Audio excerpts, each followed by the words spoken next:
friends, hope you all are doing well and staying safe. Welcome back to yet another video of the Football Mania to bring you all the latest news and exciting updates from the world of football.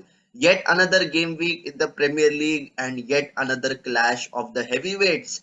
I wouldn't call Liverpool as the heavyweight so far, but they will be facing Manchester City, who are a Rolls Royce, who are a machine which does not require any fluidity. They're always fluid, they're always up to the task, and they absolutely destroy any opposition which comes their way.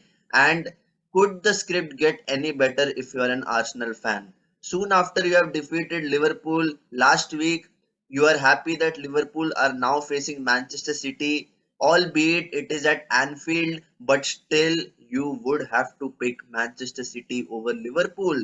There is no doubt about it because you just look at the two teams. There is not much, variation in Liverpool squad from last season, and I just feel that over the balance of play, they have not been sensational or they have not been hitting the mark in the Premier League this season.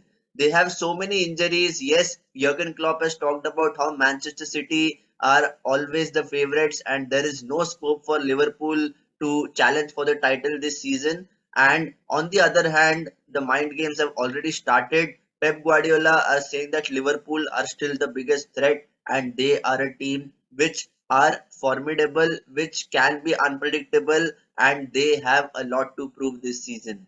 And going into this match, I think Jurgen Klopp will be fearing the worst because Manchester City is no longer playing with a false number 9. They are playing with a proper centre forward in Erling Haaland, who has proven his talent not just in the Bundesliga, but he has absolutely ripped apart the Premier League. And he's the top scorer. And if you are Virgil van Dijk or if you are Joe Gomez, you should fear the worst because at the moment, this guy is just unstoppable. He's scoring hat tricks for fun and it is like a playground for him. And on the other hand, Liverpool is a team which is looking to get its best combination on the pitch and they are not able to deliver the results. Mo Salah has been out of form. Roberto Firmino is sometimes scoring goals and even Diogo Jota or players like Darwin Núñez are looking anonymous on the pitch. And I think the biggest problem for Liverpool this season so far has been their midfield. If we look at their midfield, they only have one Rolls Royce in Thiago Alcantara, and apart from him, I don't think Jordan Henderson is the same Henderson which we saw a couple of seasons back. And even if you look at a player like Harvey Elliott, he has just stepped into the elite level in the Premier League. He's just getting that exposure.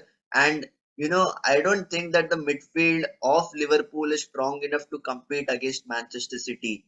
And even if Jurgen Klopp tweaks the midfield, even if he plays Fabinho, I feel that it will be a bridge too far because this Manchester City team plays total football.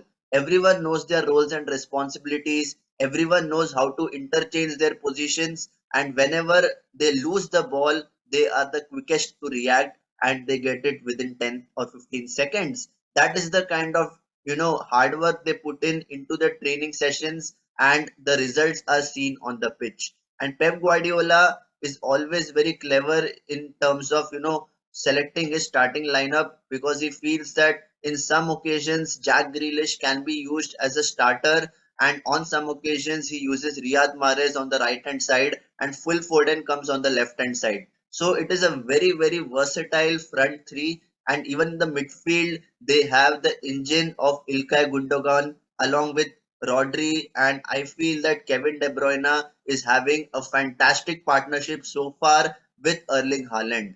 And there is no doubt about the depth of Manchester City's squad. The only question is whether Liverpool can still compete for the title this season.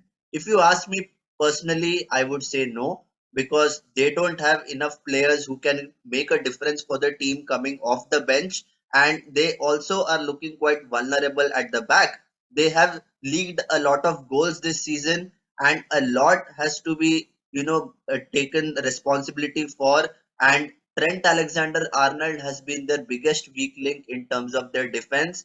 This is a player who is having a wonderful record of giving assists and he is a player who can, overlap. He is one of the best right backs in the world, but his main priority is to defend, and he defends as if he is going to a playground. He just does not know the basics of how to position his body, how to, be aligned with the rest of the defenders to form an offside trap. And that is something which Trent Alexander Arnold needs to work on in his game. And I feel that, a player like Julian Alvarez, Phil Foden, or even Jack Grealish will have a wonderful time against Trent Alexander Arnold, because that is the side from where most of Liverpool's goals are also being conceded. That is the time when Trent Alexander Arnold, pushes forward and there is a big gap left behind him. And it becomes difficult for a player like Virgil van Dijk to cover his position. Even if a player like James Milner is coming into the right back position, I don't think James Milner is in his prime. He is already 36 or 37 years old. And I feel that this Liverpool team requires a strong midfield as well.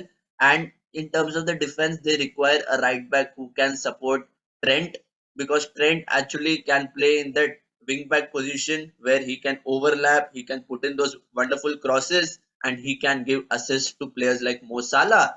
And even in the strikers position, Darwin Núñez has been having a very up and down season. There have been a lot of question marks about his fitness, about his tenacity, about his hunger to score goals. And this is a player who signed along with Erling Haaland in the summer transfer window, and he came into the Premier League with a very, very big reputation, coming on the back of a wonderful season with Benfica. And I have to say this, that he has not lived up to his expectations. All the Liverpool fans would agree with me, because he's a player who had a very big demand in the market and a lot of clubs were looking after him. And I think that Liverpool's transfer strategy has been quite different this time. They could have gone for a midfielder. Jude Bellingham was not available, and still, if you look at this Liverpool team, they lack depth. That is the bottom line, my friends. And I feel that even though this game is being played at Anfield, I feel that Manchester City will dominate the possession. They will not allow Liverpool to come at them, and it will be a 3-1 victory for the citizens. That is my prediction. What is your prediction? Please let me know in the comment section. And if you like this video, please do not forget to hit the like button, and the Football Mania is going to come up with some exciting content in the build up to the FIFA World Cup. So if you have not yet subscribed to the channel, please stay tuned, hit the subscribe button and hit the bell notification for regular updates. So until next time, stay safe and take care.